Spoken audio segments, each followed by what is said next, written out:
I'm Paul MacKenzie and I'm a Consultant General and Upper GI Surgeon at Goring Hall Hospital here in Worthing. One of the procedures I offer here at Goring Hall Hospital is a keyhole hernia repair. A hernia is effectively a hole in the abdominal muscle through which bits of your bowel or other bits of abdominal tissue can protrude, which is often painful and can sometimes result in a medical emergency. Traditionally, when we repair a hernia, we use a surgical mesh which we implant to cover the hole. When we repair a hernia using keyhole surgery, the surgical instruments we use can navigate through very small skin incisions, meaning we can actually place the surgical mesh under the hole, which is much better and doesn't need any stitches to keep it in place.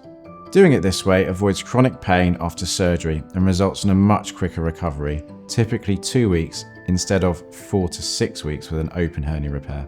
If you'd like to come and see me for a consultation, you can book in online or contact Goring Hall Hospital directly.